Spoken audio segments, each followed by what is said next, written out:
Thazual Award sani le somni panga kan en mega ni tuna hian Best New Artist Award semani dona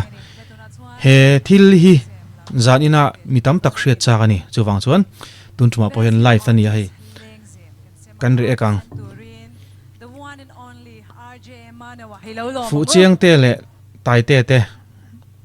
nominee nia tu zo kin nge dong don ti hi mitam tak hriat chakani kumin hian zo fa te hi dik tak mai te fu chiang tak te moi lu tu ka wanga tai tak te la si te lal ang te le champhai moi na zong zong ron seng tha ten rimoi mangin min oya Thazual Award trong kau thiam le ta Best New Artist nominee stay lo enangu Best New Artist leng zem nominees dikiren hei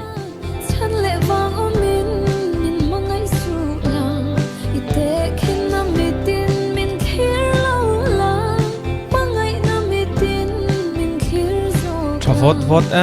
mình dictate cho JLL ro sanga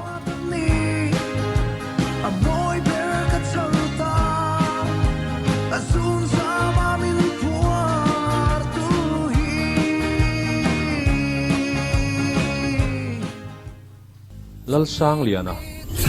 tu zo kin nge dongang ti ke pon ka hriat ka hei live ania tu na ka react hi video hi kala shalo ke pon maro chu new artist best a khan he category dong lo zok zok hi chun pek thau garinga mar la kina kan la soya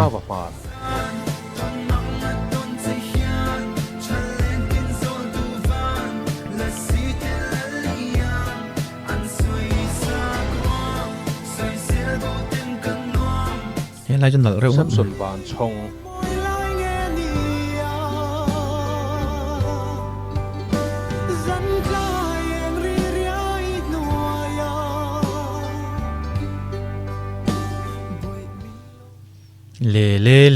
le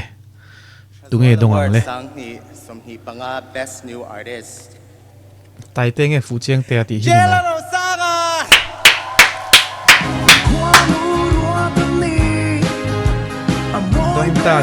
dong ta bro i pu lom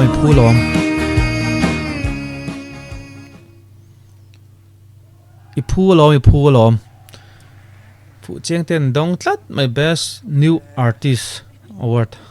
ti deuh khan ale ama sain pathian chunga lom thu ka soya amoi le me he chuanin kain ring lo le maya tu na ka music video kan mo kha khuta ka sinna ka sutani ka sutan song song de soido ne la chu ei ka phu po hian ka in shelava amaro chu pathian mal som na le hemi zone chunga le nge Thazual Award organize ain ring lo tak tak ani doni ka ti chan chu fu chiang te hi tong kama thiam amar chu kheti khopa aron ba ani si chuan ain ring lo tak tak ain ring lo hle ti hi ke po kangai dan aniang ngai thlale chin mango athu soi khi zone chunga le nge Thazual Award organizing committee chunga e kha tam tlat mewa chuanin hedin mun ka kailon na masaber LPS hung ko te chunga lom thu ka soi tak mewa te chuanin US lama he video min su sak tu uedena chunga po lom thu ka soi tak mewa te chuanin ka model Nicole ite chunga po khan lom thu ka soi en lo en veni chuan ka lom tu ke amai ro chu organizing laman an mol lova kan tenge tong ko moi lo nim ka shalo le Best New Artist fu chiang te an thlang ani chuan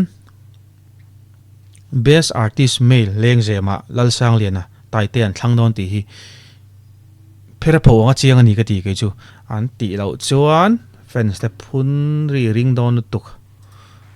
Best New Artist leng zem dong tu JLL sanga kan lompui tak zeta then over time to RJ Emmanuela chunga bolom thu kan soyani God Rachel Mirat sabi itibawani chuan idol kum sang ni le som ni panga Emmanuela zai don react lang kan react lang Emmanuela mizo idol ani nuwa perform le ma saber aniam eni lo mai thei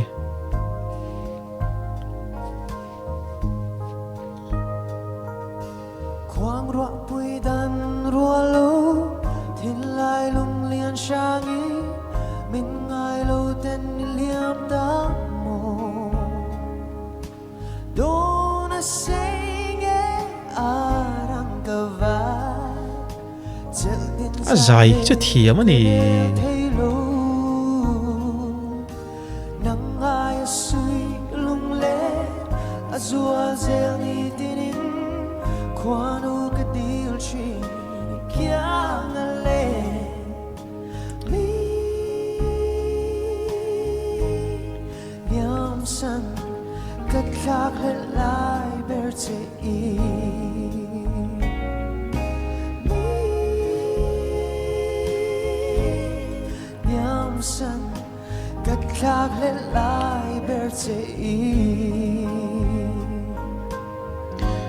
Vâng ấy nom tắc ấy Emmanuela zai hi chu hey ka soi fo ka soi jing to a zai dik em flat le sharp ngai mang lo Emmanuela zai hi floppy loops ka tun mai ngan soi lok teng tun ma khan hey kan react sia chu wang non soi vezel khanga ya ani nang ang kan lak chona dik thai si lo wa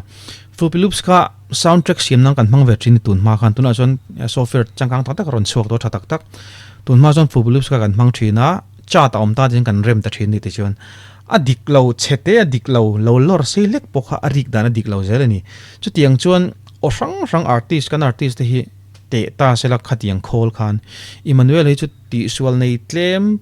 berate jinga atel karing chu tiang khop chonin azai dikani zai thiam pi lama mo he now hi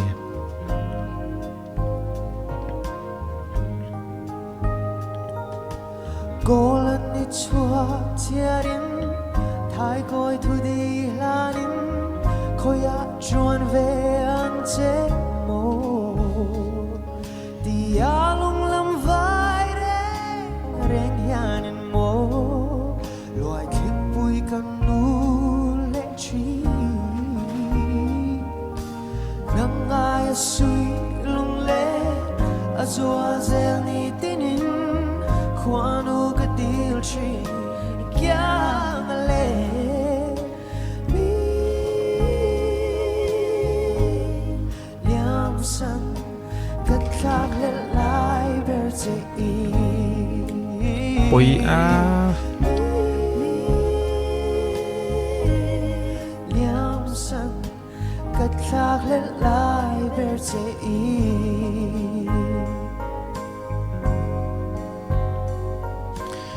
Katilo notice chu Mizo Idol nia azau chawa Mizo Idol winner ania Emmanuela tuna kalau sia chhuata ka chu inti siak na azai le tuna inti siak borok ommi lo pressure ommi lo azai hi danglam na kaichen ka shelo kamita fing lo kabinga fing tolo te poni me thai ma ro chu tak chu a professional ka te nani Emmanuela hi inti siak a pokhan danglam lem lo tang mel omang pokhan lang lem lo nuam ti takin aron zai mai ani zai nang hian mo amunom lutuk ngai nom boxi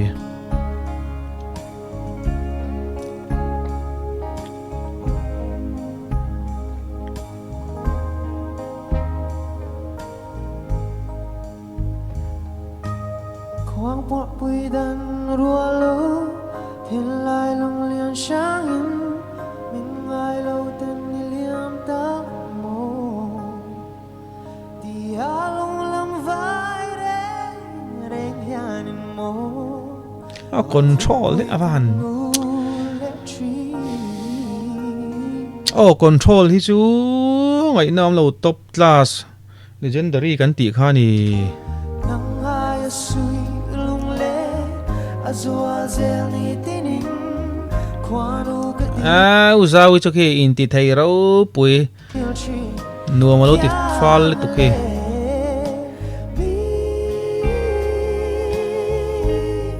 liam san kat khak le lai ber che i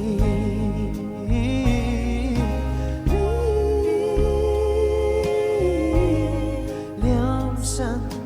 kat khak le lai ber che i no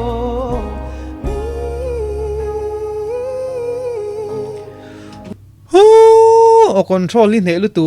legendary ka ti kha he pa hi liam san kat khak le lai ber che i zai thiam tak tak te ma ate big top lo Emmanuela mizo idol sang ni le som ni panga avan ngai nom o zanin chu award pek ve chi avani mai mel ve te ka ti poni sela midang zai le turten la om nualing ka hria kan ngai chang zel tura nga yang o tin best new artist fu chiang te kalom pui tak zet thinlung le ti tak se ding kalom pui em em ani